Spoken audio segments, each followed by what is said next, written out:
YCP అధ్యక్షుడు మాజీ ముఖ్యమంత్రి వైఎస్ జగన్మోహన్ రెడ్డి తన మీడియా సమావేశంలో కొన్ని అంశాలపైన చాలా సూటిగా సమాధానం చెప్పారు. ఇటీవల వైసీపీ నాయకులు అమరావతిలో పర్యటనకు వెళ్తే అక్కడ దాడి జరిగింది. ఈ నేపథ్యంలోనే ఒక మీడియా ప్రతినిధి అడిగారు వైఎస్ జగన్మోహన్ రెడ్డిని మీడియా సమావేశం, మిమ్మల్ని వాళ్ళంతా రౌడీలు అంటున్నారు, అమరావతిలో అడుగు పెట్టడానికి వీలు లేదంటున్నారు, మీరు మావిగన్ స్టాండ్ మీదే నిలబడి ఉన్నారు కాబట్టి అడుగు పెట్టడానికి వీలు లేదంటున్నారు, మీరు ఇప్పటికీ కూడా మావిగన్కి కట్టుబడి ఉన్నారా అని మీడియా ప్రతినిధి ప్రశ్నించగా జగన్మోహన్ రెడ్డికి ఏమాత్రం ఆలస్యం చేయకుండా చాలా సూటిగా చెప్పారు. ఎస్, మేము మావిగన్ మీదే ఉన్నాము, వైసీపీ మావిగన్, అమరావతి చంద్రబాబు, వచ్చే ఎన్నికల్లో దీన్ని కూడా ఎజెండాలో పెడతాం, పబ్లిక్ దగ్గరికి వెళ్దాం, మావిగన్ కావాలనుకునే వాళ్ళు వైసీపీకి ఓటేస్తారు, అమరావతి కావాలనుకునే వాళ్ళు చంద్రబాబు నాయుడుకి ఓటేస్తారు, పబ్లిక్ లోనే తేల్చుకుందాం అంటూ చాలా సూటిగా సమాధానం చెప్పారు జగన్మోహన్ రెడ్డి.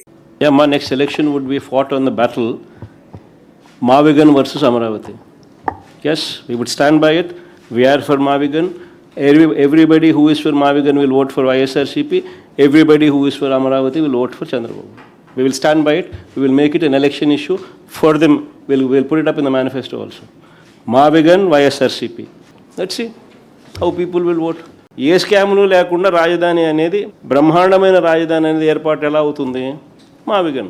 లక్షల కోట్ల అవసరం లేకుండా, ఎలాంటి స్కాములు జరగకుండా రాజధాని నగరం ఏర్పడాలంటే మావిగన్తోనే సాధ్యమవుతుందని కూడా వైఎస్ జగన్మోహన్ రెడ్డి చెప్పారు. ఇప్పుడు దీనికి అంటే జగన్మోహన్ రెడ్డి ఎన్నికలలో దీన్ని ఒక ఎజెండాగా కూడా పెడతామని వైఎస్ జగన్మోహన్ రెడ్డి చెప్తున్న నేపథ్యంలో తెలుగుదేశం పార్టీ దీన్ని స్వీకరిస్తుందా?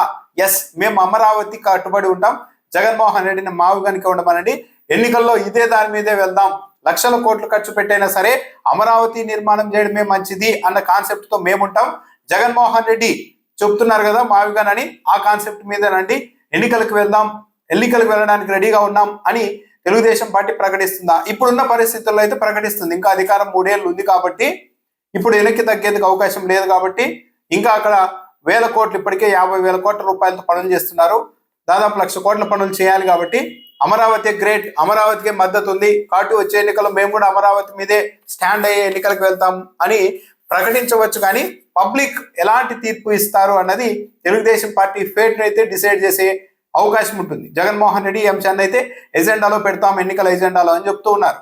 దాంతోపాటు డిఎస్సీలో అక్రమాలు నిరూపించాలంటూ నారా లోకేష్ సవాల్ చేయడం పైన కూడా జగన్మోహన్ రెడ్డి స్పందించారు. నేను ఈరోజు ప్రెస్ మీట్ పెట్టా కదా, ఇప్పుడు ఇక చూడండి, తెలుగుదేశం పార్టీ వాళ్ళు బయటకు వచ్చి నేను ఆధారాలతో సహా ప్రశ్నలు సంధించాం కదా, వీటికి ఏది సమాధానం చెప్పారు, జగన్మోహన్ రెడ్డి అలాంటి వాడు, జగన్మోహన్ రెడ్డి ఇలాంటి వాడు అని తిట్టడం మాత్రమే మొదలు పెడతారు.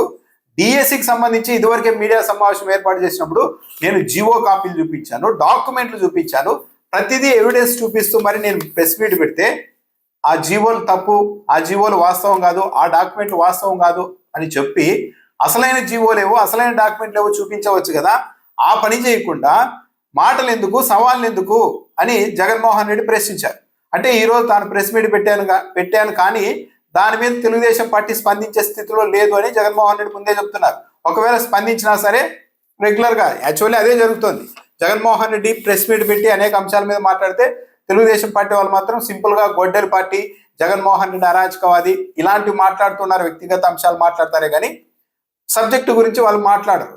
ఏకంగా మంత్రులే అధికారులకు ఫోన్లు చేసి మరీ చెప్తూ ఉన్నారు, ఎస్ఐఆర్ నుంచి వైసీపీ ఓట్లను తొలగించాల్సిందిగా ఆదేశాలు ఇస్తూ ఉన్నారు, ఎమ్యునరేషన్ ఫామ్లు ఇవ్వకుండానే ఇచ్చేసేసినట్టుగా రాసుకోండి అని అధికారులకు ముఖ్యమంత్రి కూడా చెప్తూ ఉన్నారని జగన్మోహన్ రెడ్డి ఆరోపించారు. మంత్రి నారాయణ మున్సిపల్ కమిషనర్ కు మధ్య జరిగిన ఒక ఫోన్ సంభాషణకు సంబంధించిన ఆడియో టేపును కూడా జగన్మోహన్ రెడ్డి మీడియా సమావేశంలో ప్లే చేసి వినిపించారు. అందులో స్పష్టంగా తెలుగుదేశం పార్టీ మయ్యాప్ అన్నది బాగా ఉపయోగపడుతోంది సార్ అంటూ మంత్రి నారాయణకి కమిషనర్ రిపోర్ట్ చేయడం అనేది స్పష్టంగా ఉంది. అంటే అధికార యంత్రాంగం ఏ స్థాయిలో దిగజారిపోయిందో దీన్ని బట్టి కూడా అర్థం చేసుకోవచ్చు. స్వయంగా తెలుగుదేశం పార్టీ యాప్ బాగుందని చెప్పి ఎన్నికల ఎస్ఐఆర్ విధుల్లో పాల్గొంటున్న ఒక అధికారి మంత్రి నారాయణతో చెప్తూ ఉన్నారు. దాన్ని కూడా జగన్మోహన్ రెడ్డి ప్రస్తావించారు. వైసీపీ ఓట్లన్నీ తొలగించాలనుకుంటున్నారు, ఇలా ఓట్లు తొలగిస్తే అసలు ఇలా తొలగించబడిన వ్యక్తులంతా ఏ దేశ పౌరులు అనుకోవాలి, వాళ్ళు ఏ హోదాలో ఉన్నారనుకోవాలి, వాళ్ళకు కనీసం పథకాలు కూడా వచ్చే అవకాశం ఉండదు, చంద్రబాబు నాయుడు ఇంత దుర్మార్గంగా ఈ రాష్ట్రంలో పరిపాలన చేస్తున్నారు, అందుకే తాము పిలుపునిస్తున్నాం, హే రామ్ సేవ్ ఆంధ్ర, ఈ స్లోగన్ ని కూడా జగన్మోహన్ రెడ్డి పదే పదే వినిపించారు.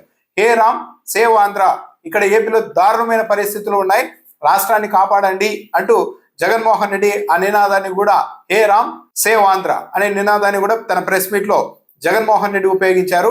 దాంతోపాటు ప్రశ్నించిన ప్రతి ఒక్కరి మీద కూడా కేసులు పెట్టి అరెస్టులు చేయించడం, బెదిరించడం చేస్తూ ఉన్నారు. చివరికి చంద్రబాబు నాయుడు తన ప్రభావం ఏ ఏ ప్రాంతాల్లో ఉందో ఆ ప్రాంతాల్లో కూడా అక్కడ కూడా ఇలాంటివి చేయిస్తూ ఉన్నారని చెప్పారు.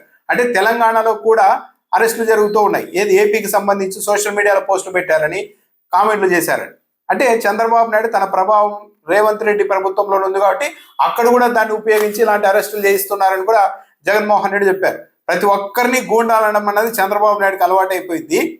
అమరావతికి వెళ్తే మా మంత్రుల మీద గూండాలు, తెలుగుదేశం పార్టీ గూండాలు రాళ్లతో దాడి చేస్తే ఆ విజువల్స్, ఫోటోలు అన్నీ ఉన్నప్పటికీ కూడా మళ్ళీ తిరిగి వైసీపీ మాజీ మంత్రులే రౌడీలను ప్రచారం చేస్తున్నారు. ఎన్టీఆర్ బతికి ఉంటే ఆయన కూడా చంద్రబాబు నాయుడిని విమర్శించి ఉంటే ఎన్టీఆర్ని కూడా ఒక రౌడీ అని చంద్రబాబు నాయుడు అనేవాడు ప్రచారం చేయించుకునే వ్యక్తి. అలా స్థాయికి దిగజారిపోయారు చంద్రబాబు నాయుడు అని కూడా జగన్మోహన్ రెడ్డి విమర్శించారు. దాంతోపాటు సాయి కృష్ణకు సంబంధించి మరికొన్ని కీలకమైన విషయాన్ని కూడా జగన్మోహన్ రెడ్డి ఈరోజు చెప్పారు. సిఐ రిమాండ్ రిపోర్ట్లో, సిఐ నాగరాజు రిమాండ్ రిపోర్ట్లో మే 1 నుండి జూన్ 1 వరకు అంటే నెల కాలం పాటు సీసీ ఫుటేజ్ మొత్తం పోయిందని చెప్పారు. కానీ 2 కానిస్టేబుల్ ఇటీవల అరెస్ట్ అయ్యారు. వాళ్ళ రిమాండ్ రిపోర్ట్లో మాత్రం 18 నెలల కాలానికి సంబంధించి కృష్ణలంక పోలీస్ స్టేషన్లో సీసీ ఫుటేజ్ మాయమైందని చెప్తున్నారు. అంటే ఈ 18 నెలల కాలంలో ఈ పోలీస్ స్టేషన్ వేదికగా ఎన్ని అఘాయిత్యాలు, ఎన్ని మర్డర్లు జరిగి ఉండాలి. ఏకంగా 18 నెలల కాలానికి సంబంధించిన సీసీ ఫుటేజ్ తొలగించారంటే ఈ 18 నెలల కాలంలో ఎన్ని ఘోరాలు, ఎన్ని మర్డర్లు అక్కడ జరిగి ఉండాలి అని కూడా జగన్మోహన్ రెడ్డి ప్రశ్నించారు. ఒక వ్యక్తిని కస్టడీలోకి తీసుకొని కొట్టి, చిత్రహింసలు పెట్టి, చంపేసి సీసీ ఫుటేజ్ను మాయం చేసి ఆ తర్వాత శవాన్ని కూడా మాయం చేసి కనీసం కుటుంబ సభ్యులకు బూడిది కూడా ఇవ్వని అమానవీయ ఘటనని అందరూ ప్రశ్నిస్తుంటే వాళ్ళందరినీ కూడా నేరస్తులకు మీరు మద్దతు ఇస్తారా అని చంద్రబాబు నాయుడు మాట్లాడుతున్నారు. తన ఎల్లో మీడియా ద్వారా రాయిస్తూ ఉన్నారు. చివరకు Chandrababu Naidu partner side character గా వచ్చి కూడా ఇదే మాటలు మాట్లాడుతున్నారు. ఇంత అమానవీయంగా పోలీస్ స్టేషన్ల వేదికగా మర్డర్లు జరిగి శవాలు కూడా లేకుండా చేస్తే ప్రశ్నించడం తప్ప అని జగన్మోహన్ రెడ్డి ప్రశ్నించారు. దాంతోపాటు 2 కానిస్టేబుల్కి సంబంధించిన రిమాండ్ రిపోర్ట్లో మరో కీలకమైన విషయం కూడా ఉంది. దాన్ని బట్టి ఈ దర్యాప్తును ఎలా చేస్తున్నారో కూడా అర్థం చేసుకోవచ్చని కూడా జగన్మోహన్ రెడ్డి చెప్పారు. ఈ 2 కానిస్టేబుల్లు తమ సెల్ ఫోన్లను అప్పగించాల్సింది పోయి అప్పగించలేదు. దానికి కారణం రిమాండ్ రిపోర్ట్లో కానిస్టేబుల్ ఆర్థిక ఇబ్బందుల కారణంగా తమ ఫోన్లను నాగపూర్లో ఆర్థిక ఇబ్బందుల వల్ల అమ్మేసుకున్నారని రిమాండ్ రిపోర్ట్లో రాశారు. దీన్ని ఎవరైనా నమ్ముతారా? దీన్ని బట్టే ఈ దర్యాప్తు ఏ విధంగా ముందుకు సాగుతుందో కూడా మనం అర్థం చేసుకోవచ్చు. దాంతోపాటు కృష్ణలంక పోలీస్ స్టేషన్లో సీసీ ఫుటేజ్ మాయమైనంత మాత్రాన ఇంకెక్కడా ఉండదా? కమాండ్ కంట్రోల్ సెంటర్లో ఉంటుంది, డీజీపీ కార్యాలయంలో ఉంటుంది, సిపి కార్యాలయంలో ఉంటుంది. అన్నింటి నుంచి 90 రోజుల పాటు క్లౌడ్లో స్టోర్ అయి ఉంటుంది మొత్తం సీసీ ఫుటేజ్. కానీ దాన్ని తీసుకునేందుకు ఇప్పటి వరకు సిట్ అధికారులు ఎందుకు ప్రయత్నాలు చేయడం లేదు అని జగన్మోహన్ రెడ్డి ప్రశ్నించారు.